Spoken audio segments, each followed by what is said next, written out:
अस्सलामु अलैकुम वरहमतुल्लाहि वबरकातुहू। नाज़रीन, मैं आपका मेज़बान हाफ़िज़ मोहम्मद फ़सीहुद्दीन मेदक और आप देख रहे हैं मेदक फास्ट न्यूज़। आइए डालते हैं आज की खबर पर एक नज़र।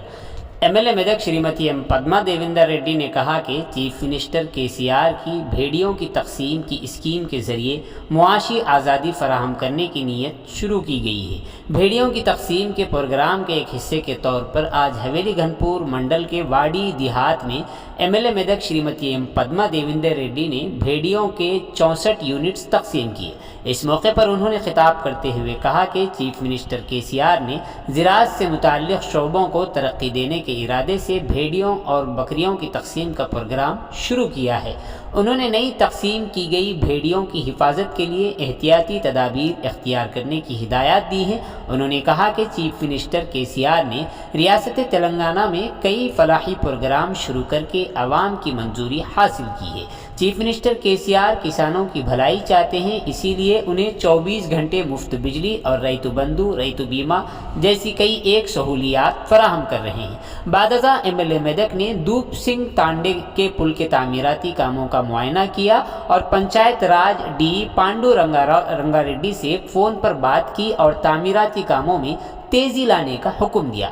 इस प्रोग्राम में ज़िला परिषद की वाइस चेयरपर्सन श्रीमती लावण्या रेड्डी, महकमे animal husbandry AD Vijay Shekhar Reddy, मंडल पार्टी सदर चौधरी श्रीनिवास रेड्डी, सरपंच यामी रेड्डी, चिन्नागौड़, एमपीटीसी अर्चना श्रीनिवास, कायदीन भिक्षपति रेड्डी, साइलू सायागौड़, नरसया रेड्डी, सपा श्रीनिवास, रमेश बालराज, एम साइलू, रामचंद्र रेड्डी और दीगर अहम शख्सियात शरीक रहे। आइए इस सिलसिले में एक तफसीली रिपोर्ट आप हजरात के पेश खिदमत। తెలంగాణ రాష్ట్రంలో అనేక పథకాల ద్వారా ప్రజల మన్ననలు పొందడం జరిగింది. ఓవైపు రైతులను కాపాడుకోవడానికి 24 గంటల కరెంటుని ఇస్తూ మరి పంట పొలాలకు కూడా చక్కని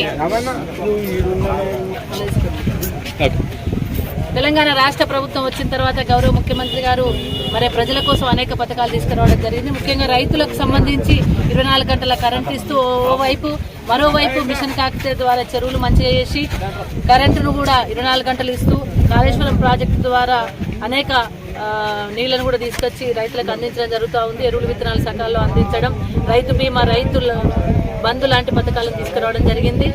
ఈ వ్యవసాయానికి అనుబంధంగా ఉన్న వాటిని కూడా మరి అభివృద్ధి చేయాలి. మనకు ముఖ్యంగా ఏదైతే గొల్ల కుర్మ యాదవులు ఉన్నారో వాళ్ళందరికీ కూడా వాళ్ళ కుల వృత్తిని కాపాడాలి. గొల్ల కుర్మ యాదవులకు ఆర్థికంగా స్వావలంబన కల్పించాలనే ఉద్దేశం కొద్దీ మరి మనకు ఈ గొర్రెల పథకాన్ని తీసుకురావడం జరిగింది. మరి ఫస్ట్ విడత వాడికి సంబంధించి మరి ఫస్ట్ విడత ఇవ్వడం జరిగింది 64 యూనిట్లు. మళ్ళీ ఇప్పుడు కూడా రెండో విడత కూడా 60 యూనిట్లను కూడా 64 యూనిట్లను కూడా మంజూరు చేయడం జరిగింది. ఆ 64 యూనిట్లకు సంబంధించి గొర్రెలు కూడా రావడం జరిగింది. అయితే ఇక్కడ గొర్రెలను కాపాడుకోవడం కోసం నక్కల మందు లాంటి మందులు కూడా మెడిసిన్ కూడా కావాలని ఇక్కడ ఉన్న వాళ్ళు అడుగుతా ఉన్నారు.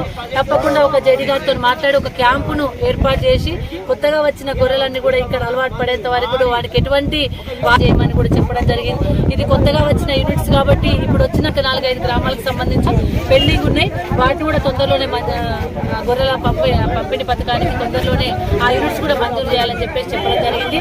ఏదేమైనా అందరికీ కూడా మన ముఖ్యమంత్రి గారికి ధన్యవాదాలు తెలియజేస్తా ఉన్నాను. మన రాష్ట్రంలో గొర్రెల పంపిణీ పెరగాలి. ఎందుకంటే దాని ఉత్పత్తి ఎక్కువ చేసుకోవాల్సిన అవసరం ఉంది. వాడకం ఎక్కువ ఉంది. వాడకం ఎక్కువ ఉన్నంత దాని డిమాండ్ ఉన్నంతగా దాన్ని మన ఉత్పత్తిలో లేవు కాబట్టి ఎక్కువ గొర్రెల ఉత్పత్తి చేయాల్సిన అవసరం ఉందనే ఉద్దేశం కొద్దిగా మన ముఖ్యమంత్రి గారు ఈ పథకాన్ని రాష్ట్రంలో తీసుకురావడం జరిగింది. అదేవిధంగా ఆర్థిక స్వావలంబన గొల్ల కుర్మ యాదవులకు వాళ్ళ వృత్తిలో ఆర్థిక స్వావలంబన కల్పించే విధంగా కూడా చేయడం జరిగింది. దీనికి ప్రత్యేకించి ట్రైనింగ్ అవసరం లేదు. ఎందుకంటే మన దగ్గరనే స్కిల్స్ ఉన్న గొల్ల కుర్మ యాదవులు ఉన్నారు. వాళ్ళకి గొర్రె గురించి దాన్ని ఏ విధంగా ఉత్పత్తి చేయాలి, దాన్ని ఏ విధంగా పెంచాలి, ఏ విధంగా దానికి సౌకర్యం కల్పించాలి అనేది వాళ్ళకి తెలిసినంతగా ఎదురు తెలియదు కాబట్టి వారికి ఆ వృత్తిలో నైపుణ్యం ఉంది కాబట్టి వాళ్ళకు కూడా ఈ గొర్రెలు అందించడం జరుగుతూ ఉంది. వాళ్ళందరూ కూడా ఆర్థికంగా ఎదగాలన్నది ముఖ్యమంత్రి గారి ధ్యేయం. మరి ఆ ధ్యేయానికి దాదాపుగా ఒక 50% ఇప్పటికి ఇవ్వడం జరిగింది. సెకండ్ విడత గొర్రెల పంపిణీ కూడా మళ్ళీ ఈ జిల్లాలో జరుగుతూ ఉంది. దాంట్లో భాగంగా ఇవాళ వాడిలో గొర్రెలు పంపిణీ చేయడం జరిగింది. జై తెలంగాణ, జై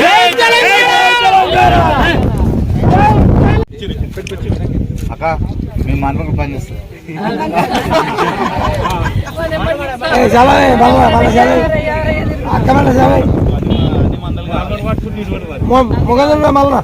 ఇష్టం వల్ల చాలా వరకు కొద్దిగా మంచిగా ఉండు.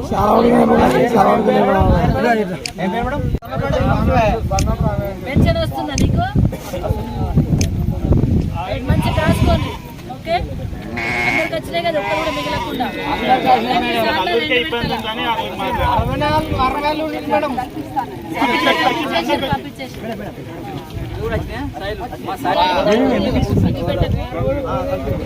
మళ్ళీ